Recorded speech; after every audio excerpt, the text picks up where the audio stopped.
Testé à tour de bras l'image de ce centre ouvert il y a quelques semaines sur la commune de Dzaoudzi, l'abattoir. Je suis en train de faire un test là. Et même le maire, inquiet de l'évolution de l'épidémie sur sa commune, entend donner l'exemple. Pas le choix, il faut tester et confiner. Bien sûr, on est très inquiet parce que, évidemment, nous avons une population très pauvre. 84% de la population vit sous le seuil de pauvreté. Et qu'aujourd'hui, confiner les gens à la maison, ça devient très compliqué parce que, on s'est rendu compte que le confinement, non seulement creuse les inégalités sociales, mais accentue aussi cette pauvreté. Des tests antigéniques entièrement gratuits, les résultats tombent 20 minutes plus tard. Cette infirmière en réalise à elle seule plus d'une centaine par jour.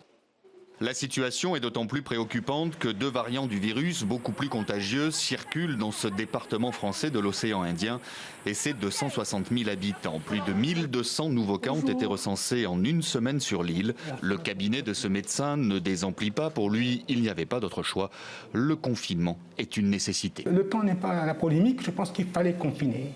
Il fallait confiner absolument donc pour pouvoir casser la courbe donc de la maladie.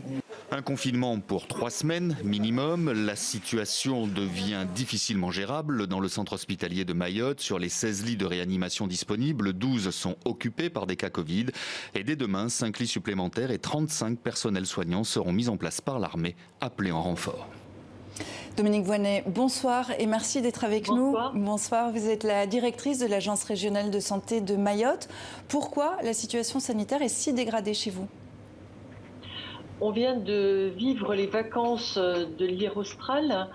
Beaucoup de personnes ont voyagé, beaucoup de personnes sont revenues des Comores, de Dubaï, de Nairobi, de La Réunion. Et hélas, en provenance des Comores, elles sont revenues avec un variant sud-africain qui se révèle beaucoup plus contagieux, qui s'est dispersé très très vite sur l'ensemble de l'île à partir de quelques communes au départ.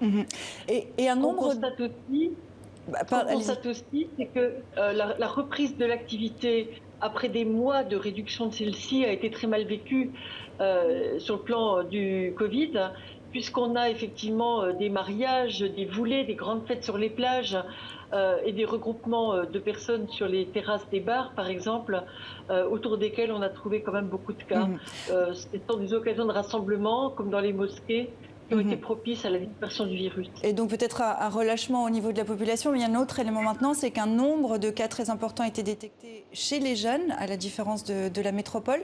Est-ce que ça s'explique par la forte circulation du variant 501, le variant dit sud-africain ?